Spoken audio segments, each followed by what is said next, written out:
So if you were given exactly 24 hours today and you had to invest them with the same ruthless calculation of a Wall Street trader, what exactly are you buying? Wow, yeah. That is a really heavy premise when you frame it like that. I mean, we are so accustomed to thinking about time as something we just, spend. Right, or kill. Exactly. Or maybe save if we are incredibly lucky.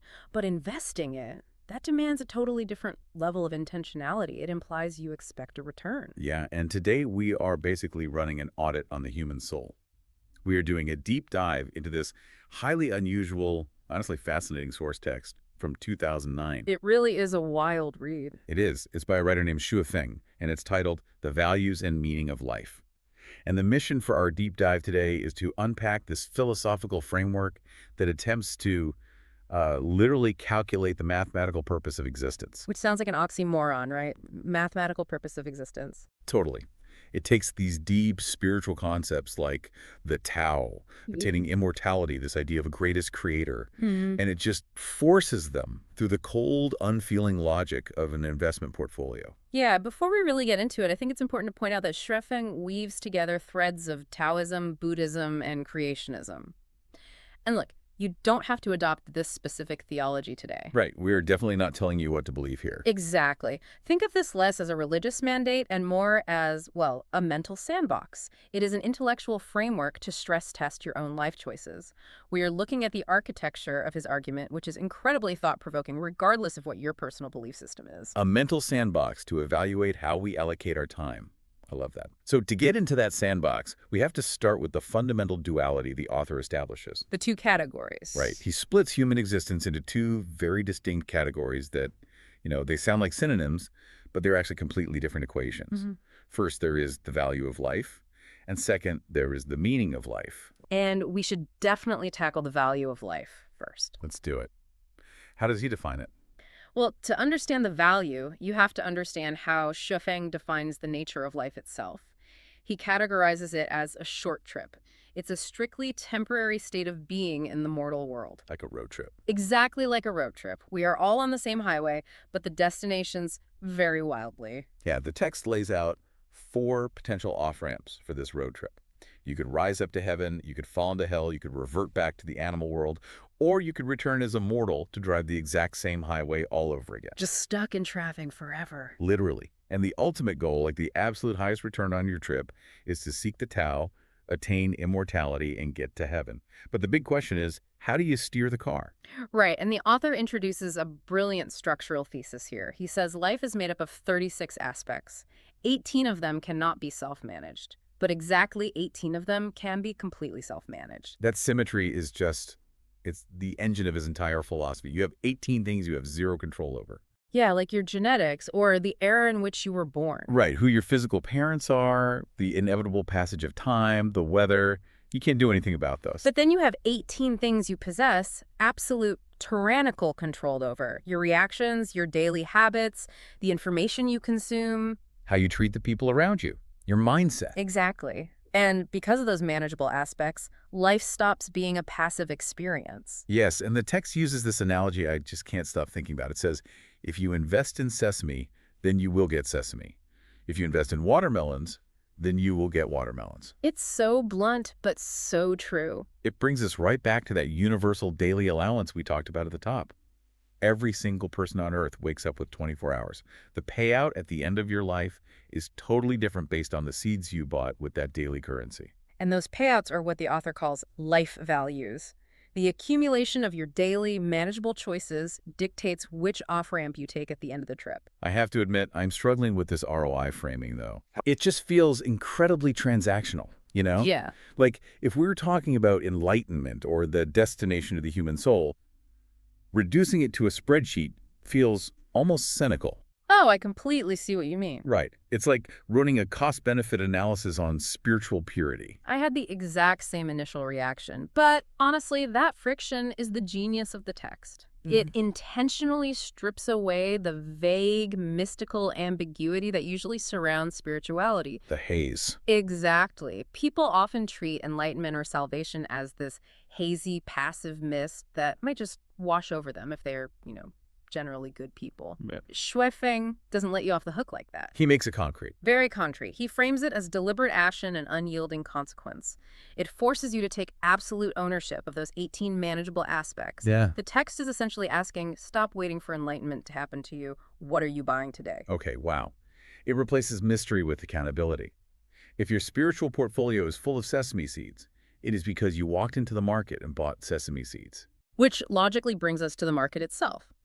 If we accept the premise that our time is capital and we must invest it, the immediate problem becomes asset allocation. Where exactly are people putting their 24 hours? Right. And the text notes that there are 84,000 ways of the Buddha and 84,000 journeys of life, basically infinite micro-variations. But Swifting explicitly distills human behavior down to 8 specific investment orientations. He wants to analyze which one actually yields the maximum benefit. And we can group these 8 paths thematically to see how they map onto our own modern lives. Let's start with the first group, which we can call the endless loops. This covers path 1 and path 2. Right. Path 1 is the agrarian loop. The text describes it as this endless cycle. You herd sheep, you grow food, you get married, you have children. And then those children grow up to herd sheep, grow food, get married, and have their own children. Exactly. The cycle just continues infinitely. And then path 2 is merely the modern suburban reskin of that exact same loop. Oh, this one hit a little too close to home. Right. You attend primary school, you graduate higher education, you land an office job, earn money to buy a house, get married, and have kids. Then you aggressively tutor those kids so they can go to school, get an office job, buy a house, and have their own kids. It is the absolute hamster wheel of conventional societal expectations. You are investing your entire daily allowance just to keep the wheel spinning for the next generation. There is no upward trajectory, just a flat loop. Which leads us to the second group of investments, ego and legacy. This encompasses paths 3, 4, and 5. Okay, lay them out for us. So path 3 is the pure pursuit of wealth. Opening businesses, earning massive amounts of money, buying luxury villas around the world. The text even specifically calls out having 1, 2, or 3 mistresses, raising a bunch of kids to inherit the empire, and eventually dying comfortably in bed. 3 mistresses, that is quite the specific portfolio. It really is. And then path 4 shifts the currency from wealth to power. This is the investment in authority, climbing with your full heart and soul from a lowly clerk to a director, to a minister, all the way to prime minister. Just a ruthless ladder climb. Yeah. You navigate the twists and turns of politics, you use your position to benefit your relatives, and you bring glorious titles to your ancestors. And then path 5 is fame. There's an incredibly striking quote in the text for this one. It says, "A wild goose leaves behind a voice. A man leaves behind a name." That is a great line. Isn't it? The author points out that fame is treated as a highly valuable asset, whether you are the entertainment industry, politics, or even a religious community. The sole purpose of your life becomes echoing through history. But the problem with the ego and legacy group is that wealth, power, and fame are terribly inefficient investments for the soul. Right. Because you can't take it with you. Exactly. You are spending your finite 24-hour daily allowance to build monuments in a mortal world that you are inevitably leaving. You are buying heavy baggage for a road trip that requires you to travel light. That makes total sense. Okay, so that leaves us with the third category, which is where things get truly counterintuitive. The sacrifice versus denial paths, paths 6 and 7. This is where the text really surprised me. Me too.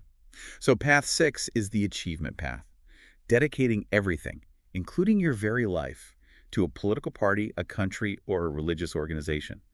It is the investment of becoming a national hero or a martyred statesman.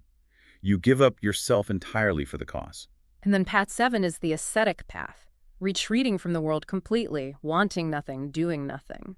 The text describes it as being strictly abstinent, restraining from all material interests, and indulging only in the books of the saints and sages. Total, unrelenting self-denial. Right. Now, hold on a second. I need to wave a flag here. Path 6, the heroic sacrifice, and path 7, the strict ascetic. These are the paths that human history reveres the absolute most. Oh, absolutely. Right. I mean, we build literal statues to people on path 6. We write holy texts about people on path 7. Surely sacrificing yourself for the greater good or denying yourself worldly pleasures to sit in a cave and meditate is the ultimate spiritual flex. That is the assumption we all bring to the table, but Schwifeng's logic dismantles it completely. Remember, we are calculating the highest return on investment. Right, the ROI. According to his math, self-denial is just as much of an unnatural extreme as the extreme greed of path 3. punishing yourself does not yield a high return because life was engineered to be experienced. Wow, okay. And sacrificing your life for a political organization in Path 6 is a poor investment because you are destroying the vehicle, your life before the road trip is even over, all for an earthly cause. That is wild. So sitting in a room, staring at a wall forever, or throwing yourself on a grenade for a political party are actually low-yield investments. That is a massive paradigm shift. It really is. Which finally brings us to Path 8, the ultimate path. The text defines this winning investment as making life happy, joyous, free, and blessed, leading a full life, leaving no remorse or regrets, giving unconditionally to charity. And this last part is the most mysterious. Knowing the coordinate system and the coordinate points of the universe and knowing your self-destination. Yeah, Path 8 is the watermelon. It is the only path that balances experiencing the joy of the mortal world with preparation for the next. But let's pause on that jargon, though. Coordinate system of the universe. Yeah. What is that about? It sounds like astrophysics, not a spiritual framework. What does Xue Feng actually mean by that? So think of it as a cosmic GPS system. Yeah. If you are on a road trip, you need to know exactly where you are and exactly where you are going. Right, you need a map. The coordinate system means having a profound spatial awareness of your place in reality. It is knowing that you are currently in the mortal realm, recognizing the 18 aspects you can and cannot control, and setting your destination coordinates to heaven. Oh, I see. The people in paths 1 through 7 are driving with their eyes closed. They are lost in loops, ego, or sacrifice. The Path 8 investor is joyous, free, and completely oriented. They know they're just passing through, so they enjoy the scenery without trying to, pave the highway. It makes perfect sense. Exactly. And this naturally bridges us into the second half of the author's equation. We have mapped out the value of life, how to invest your time to get the best return. Now we need to look at the meaning of life. Right, the second category. Why exactly does the author consider paths 1 through 7 to be such bad investments? It is because they fundamentally violate our core design. And the text delivers a very stark definition here. It says, the meaning of life is the complete exhibition of natural character to please the greatest creator. The exhibition of natural character. I love how Xue Feng uses these beautiful analogies from nature to lock this concept in. Yeah, the nature metaphors are great. He observes that the sun was created for illumination. Fruit trees were created to bear fruit. Flowers were designed to be colorful. And they don't struggle to do those things. Exactly. A flower does not wake up and hustle to be colorful. It simply blooms. And human beings, we were created to highlight our natural human nature. It is an argument for intrinsic purpose. You are already complete. And the text issues a very strict warning regarding human desire. What does it say? It says, what should be there? The greatest creator has given us. What should not be there? The greatest creator has denied us. Additional wants and desires are contrary to the will of and cannot please the greatest creator. Additional wants and desires. Huh. Okay, let's modernize this with an analogy. Go for it. Think of a toaster. A toaster is a beautifully simple, highly effective machine. It is perfectly designed to execute its natural character, which is toasting bread. Right. It has heating coils, a timer, a little spring to pop the bread up. It is an excellent toaster. Yeah. But if you take that perfectly good toaster and you decide it isn't enough, you might try to modify it. You try to wire it to play MP3s. You try to force its processor to mine cryptocurrency. You try to connect it to the Wi-Fi. And exactly what happens, it catches fire. It catches fire. It completely fails at being a toaster because you layered on all these unnatural complex functions that it was never built to handle. Yeah. You ruin the machine by demanding additional desires from it. That is such a perfect way to put it. But, where do we draw the line? How do we know what is our natural human nature and what is an additional desire that is going to make our personal toaster catch fire? Well, we just have to look back at the failed investments in our portfolio. The first 7 paths. The desperate need to push your child into the exact same corporate office you work in, from Path 2. The relentless hunger for 3 mistresses in global villas in Path 3. The desperation for your name to outlive you in history books in Path 5. Exactly. Those are the MP3 players and the crypto miners you are forcing into your toaster. They are artificial layers. Societal conditioning masquerading as ambition. They completely obscure our natural programming. The text explicitly warns that chasing those additional desires leads to tragic lives. Why?